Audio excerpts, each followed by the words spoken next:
welcome to Round Robin. I'm your host, Robin McCormick with the City of Hampton. And today we're going to tell you how you can help us walk Hampton clean. My guest is Cris Ausink from the Clean City Commission. Welcome back. Well, thank you so much for having me. I appreciate it. You are very busy this time of year in the spring. There's a lot going on. It's Absolutely. when we all get outside and realize, yuck, there's a bit of a mess out there. Yes. We go, where did that come from? Yeah, it came from us, didn't it? A lot of it did. Maybe not you and me, but us in general. Yeah. So how do we go about cleaning up our city? Well, first of all, you start at your doorstep.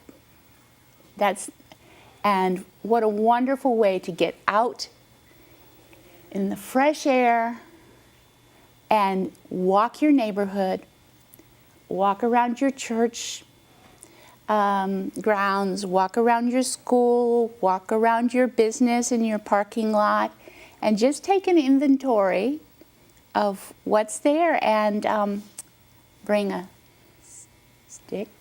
All right. Yes. I think I need one of these because I'll tell you this. I walk my neighborhood every day, and there are days when I will, pick up extra stuff, and there are days when it's gross, and I, am not going to pick up extra stuff because it's muddy and I'm just walking, Yeah. So I might have to see about that. Yeah. There's different ways of looking at it, but this is for the ones that are registered official cleanups. Registered official cleanups, yeah. I do take, my dog bag and use it sometimes. Okay. Might as well. Okay. Yeah, this is for events or regular cleanups. We do loan these sticks, and we loan gloves, which we wash and sanitize, and vests if you're in an area that needs, walking where you need to be seen, and safeties. And we provide trash bags, so there you are. You got it all. You got it all. All right, but let's assume maybe my neighborhood's pretty clean because I do walk it every day and I pick up litter when I see it. This big Walk Hampton Clean is a special effort, and there are going to be places where we need extra help, where maybe the residents are older or it's places people don't usually walk. How can the public get involved? Well, you can register that you want to find an area or an area that town. If you see an area that's really needs it, that's just say, okay, isn't that awful? Well, I always say, I recommend this area. And I said, are you willing to do it? Because that's really important. But we do need areas that you notice that are really littered. But even if it's just in your neighborhood, and I say, I really don't have time, if you do 15 minutes, that's wonderful. Just get out, even if it's your street or just another street, and it's great. It's not necessarily, we want everybody outside, walking and noticing what is along our storm drain. So, Cris, what are the dates? The dates are April 20th through 27th. Okay. That's the Saturday just before Easter, and because Easter runs during Earth Week, that's Earth Week, and it goes to the next Saturday. And obviously, we think that people should clean up after themselves and in their own neighborhoods all the time, like like I do when I'm out walking the dogs in the morning. But a special effort to really spruce things up that week is important. It is a way to recognize Earth Week, and there are a lot of reasons. A lot of this litter is going to make it into our waterways if we don't pick it up. What happens when that gets there? Well, I was just driving down Mercury, and I noticed there was a liter bottle of soda and stuck right at the curb drop inlet. We call them CDIs. Curb drop. What do normal people call those? Is that a storm drain? A storm. They don't call it storm drain. Yeah, they call it storm drain. But it's where the water comes off the road, and it's a cement, and then there's an opening, and and everything kind of disappears down in Yeah, that. I would call that a storm drain in my life. Okay, go on. The storm drain. and I was thinking, oh, I can't pull over. I do that. Actually, I keep a stick in my car because if it's really, really bad and I can't stand it, I will pull over and grab something. Like my husband says, it's amazing you don't notice a lot of other things, but you sure do notice trash every time we go. Did you see that? So yeah, your eye kind of looks, and we really don't want that, like you said, Robin, in our storm drain because it plugs it up. Well, so number one is it can block the drain. Yes, it can and block cause flooding. Yes, on the street. It can go in the drain and still cause flooding because Right. it can cause things to back up, or it can block an outfall or anything else. So it can Yes. increase flooding in neighborhoods. Yes, It can cause all kinds absolutely. of backup problems. Absolutely. But yeah. if it does keep flowing, It goes right into our creek, our river, and into the Chesapeake Bay. and what happens to animals that ingest plastic, that think it's an edible substance? Like the plastic bag, especially if it gets out in the bay where there's sea turtles, they eat jellyfish, sea turtle, and a plastic bag floating on the water looks like a jellyfish, and they eat it, and then they can't digest it, and it ends up they feel full and they don't eat, and they actually die of starvation. Yeah, so I mean, there's even little bits of plastic are very harmful. They'll be eaten, especially the animals that have filters. And they can get tangled. Tangled up. Can be very bad, too. They can have their leg tangled in it, and yeah, so the plastic is very, very serious.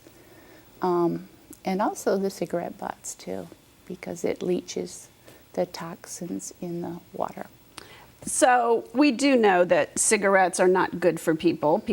Many people continue to choose to use tobacco, but filters are especially concentrated because Right. they have trapped a lot of those toxic Right. substances. So when you toss that out the window, it leaches into the soils, it flows into the rivers. How polluting is it in a creek or a small substance?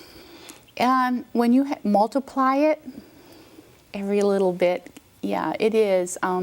At one Buckrow Beach event, I'm trying to remember which one it was. I just took a cigarette butt that I found there at Buckrow Beach. I put it in the jar in the beginning of the day. By noon, the water had completely changed color.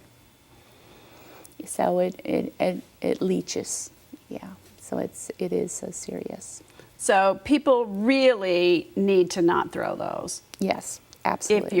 If you do choose to smoke, keep it in your car. Keep Yep. a can, do a can or something, or to a bottle, a water bottle. dispose of them responsibly. Yeah, a water bottle so you can put a lid on it. Yeah. Make sure it goes into a trash can. I mean, it's still not great, but it's much better than just tossing it out Right, into the environment. Right. Use an ashtray, smoke in a designated area. We really, really would like as many. You go, well, I do that anyway. You want me to register? I do want you to register. I didn't last year you either, didn't I know. register. We really want to register because we're going to be seeing where you walk. I'd like to know where you start, where you end, if you're doing both sides of the street. And I'm going to add up those miles and see how many miles we can walk during Earth Week. And last year we got 98 miles. It was rounded off to 98.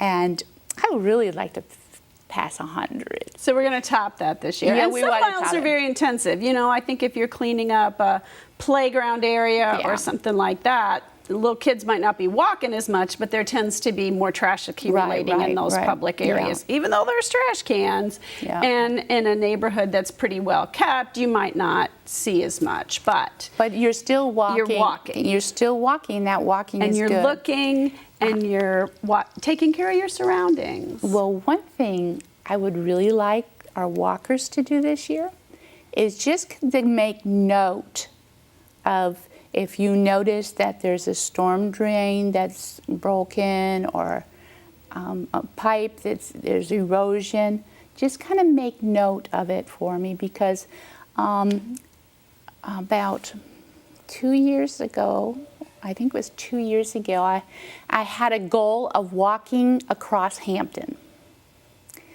And I started at the Newport News City line and Mercury Boulevard and walked all the way to Buckrow Beach. It was 9 miles. Oh, wow. And it was treacherous. And I was noticing, oh, that needs to be fixed. And the sidewalks were very, very dangerous. They needed to be fixed. And we just finished our sidewalk. So you won't have what I saw. It'll be a lot easier. But if you have any kind of goal, we have one group from the Langley Air Force Base that's going to do from the entrance of King Street all the way to the water in downtown. Oh, that's great. That's 3 miles. That's wonderful. So if you want to set goals, or we'll just do portions, like a relay, go from, if you like to walk this many blocks, I'll see if you can find, and do the main roadways, because that's where a lot of the trash comes out, where there's a lot of people traversing that area. It blows my mind that people still throw stuff out their car. I cannot believe know. people do that. I know.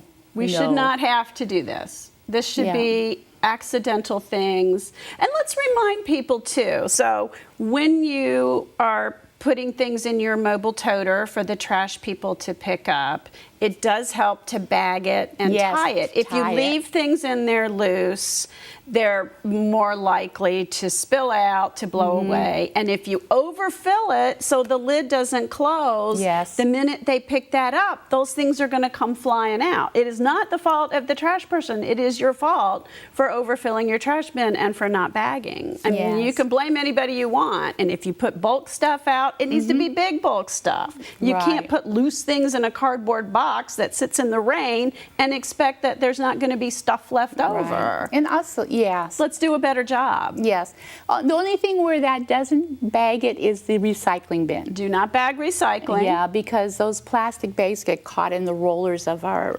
distribution when they go sort it. Right. And but there's but other than that, the trash bags.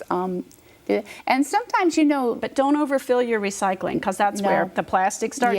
Those 2 liters blow away and the papers blow away. And make sure that your bin is closed, because it's not just that, the wind, but also sometimes animals, birds can get in and go scrounging through there. And I'm going to put in a pitch this time of year. Leaves are almost gone, but grass cutting is beginning. People need to keep their stuff out of the street, because even though it's not litter and we're not going to pick it up during Walk Hampton Clean, stuff should not go down the storm drain. What is it? What is the saying? Only water in the storm drain. Only rain down the drain. Only rain down the drain. Yes, why? that's it. Why shouldn't my leaves go down the storm drain? Well, it's the same thing if you know what wet leaves do. They get stuck together, just like the grass clippings get stuck to the blades of your lawnmower. If it's wet, and if you mow and it's wet, it's going to do the same thing into our storm drains, and it's going to plug it up. It's going to plug up the drains. It's going to plug up the ditches. It's going to plug up the outfalls. It's going to increase flooding in neighborhoods. It is unbelievable. The impact of leaves and grass on our, not only that, but the grass is nitrogen, and you're polluting the waterway. That's what I was going to say. And somebody there was always somebody when I worked at the Daily Press who would say nitrogen's good for the water, and it is in limited quantities. But if you put too much in, you're upsetting that balance, and it isn't good. Yeah. Well, if grass grew in the water, everyone has their own place where they grow. And that's why we want, the nitrogen. There's plenty of nitrogen in the water from natural marine life, produces nitrogen also. If you upset the balance, it It changes upsets the all the balance. chemistry Yep. and then chokes out basically Yes. the sunlight and hurts the rest of the marine life. Yeah. All right. Yep. Ecology lesson for the day. That's Yep. One thing I would like to, on the registration, when you register with Walk Hampton Clean, there is a map. And if you want to know what happens if that piece of trash isn't picked up, where it's going to flow to, you can find out your watersheds, because there is a watershed map that you can click, and it has information on the website. And honestly, most people in Hampton probably know, because we are so close to the water. We might not connect the ditch always to the right waterway, but things end up in the bay here. I mean, whether you're going toward the back river, where you're going toward Hampton Roads waterway, whether you're going Yep. toward, we're on the water and we know it. But it is important to keep making that connection. Yep. If you're surrounded by concrete, you might not see it, but it's still there. Yep. Okay. You bet. Thank you, Cris. Okay, well, thank you for having me again.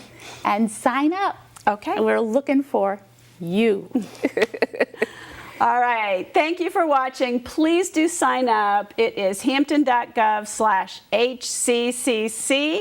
And there's a big Walk Hampton Clean banner. You can't miss it. It'll also be on the homepage. And remember, especially during Earth Week, but all year, if you don't litter, we don't have to do these major cleanups. We can do other kinds of things with our volunteer efforts that add to the city. But for now, let's clean up the mess and keep the plastics and other things out of our storm drains. We are not just sprucing up, we are preventing flooding and reducing damages, as well as helping our health of the bay and our rivers and our important marine life and our seafood. Thanks for watching.